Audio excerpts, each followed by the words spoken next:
अस्सलाम वालेकुम। मेरे यूट्यूब चैनल में तमाम सुनने वालों को खुश आमदीद। उम्मीद है कि आप सब खैरियत से होंगे। तो आइए बढ़ते हैं कहानी की तरफ। मेरा नाम आसिफ है और मेरा ताल्लुक़ एक पहाड़ी इलाके से है। इस इलाके में सर्दी का मौसम सर्द तरीन होता है।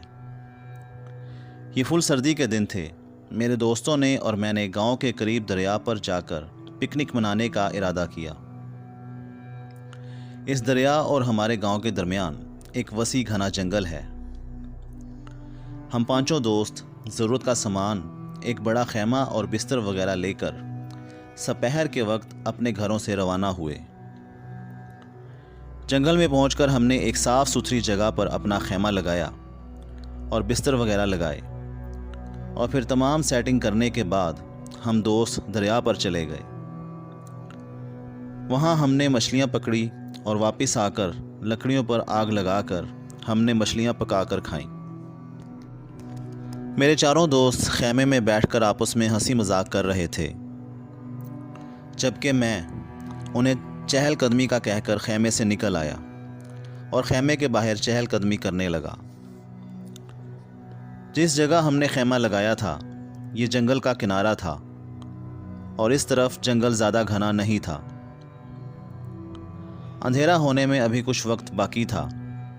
मैं चलता हुआ फिर से दरिया तक आ गया और एक पत्थर पर बैठकर दरिया के बहते पानी को देखने लगा। गर्म कपड़े पहनने के बावजूद यहाँ ठंड लग रही थी।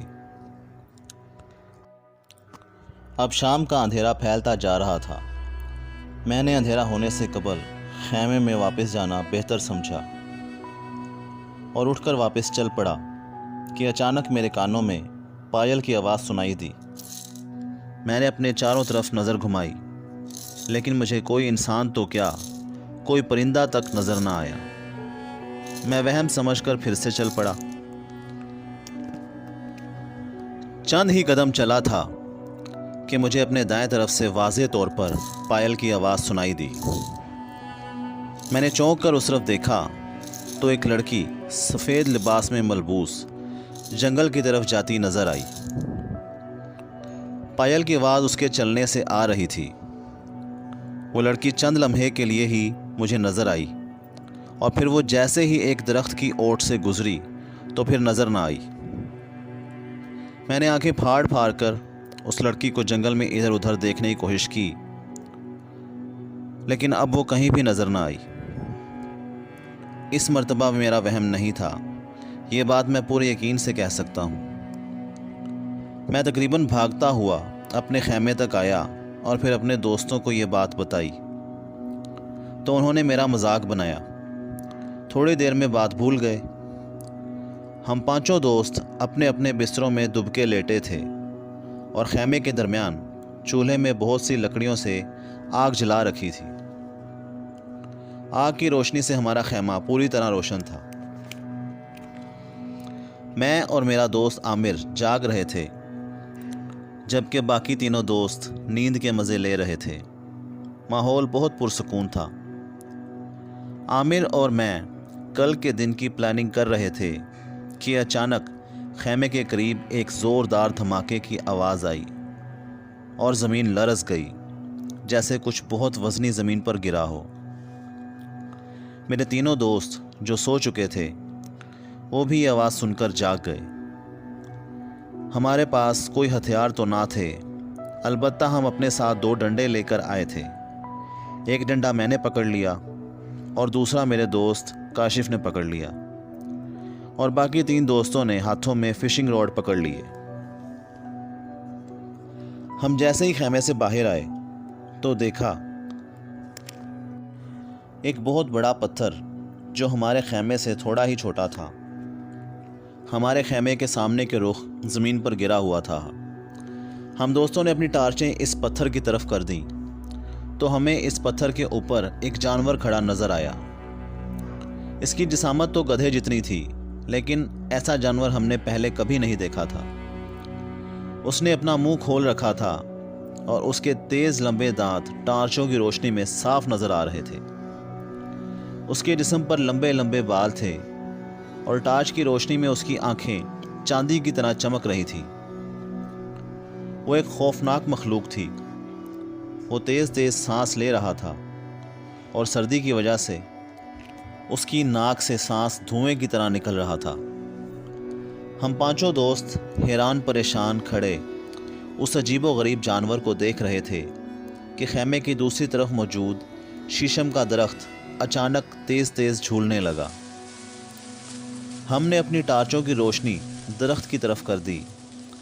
نہ ہوا چل رہی تھی، نہ آندھی، نہ طوفان، اور باقی تمام درخت بھی پرسکون تھے۔ صرف یہ ایک درخت بہت تیزی سے جھول رہا تھا، جیسے کوئی اسے چوٹی سے پکڑ کر ادھر ادھر کھینچ رہا ہو۔ ابھی ہماری پریشانی ختم نہ ہوئی تھی کہ وہ عجیب جانور ہمیں اس شیشم کے درخت کی سب سے اونچی ٹہنی پر کھڑا نظر آیا۔ ہم یہ دیکھ کر حیران رہ گئے کہ اتنی جلدی اور کس طرح وہ جانور اتنے اونچے درخت کے اوپر چڑھ گیا، جبکہ ٹارچوں کی روشنی درخت کی طرف تھی اور درخت مسلسل ہل رہا تھا اور ہمیں کوئی بھی چیز درخت کی طرف جاتی بھی نظر نہ آئی۔ میں نے زمین سے ایک پتھر اٹھایا اور اس جانور کو مارنا چاہتا تھا کہ عامر نے میرا ہاتھ پکڑ کر روک لیا اور کہا کہ رک جاؤ، یہ کوئی پراسرار مخلوق ہے، اگر ہم نے اسے مارا تو یہ ضرور ہمیں نقصان پہنچائے گی۔ عامر کہنے لگا کہ یہ بڑا پتھر ہمارے خیمے پر بھی گر سکتا تھا، لیکن اس مخلوق کا مقصد صرف ہمیں ڈرانا ہے تاکہ ڈر کے ہم یہاں سے بھاگ جائیں۔ یہ جگہ ضرور اس پراسرار مخلوق کی ہے۔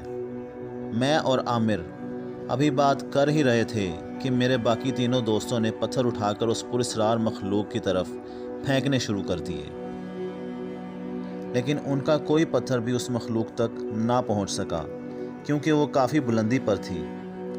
یکایک وہ بڑا پتھر جو ہمارے خیمے کے پاس آ کر گرا تھا، وہ کافی اونچا ہوا میں بلند ہوا اور پھر ہمارے خیمے پر جا گرا۔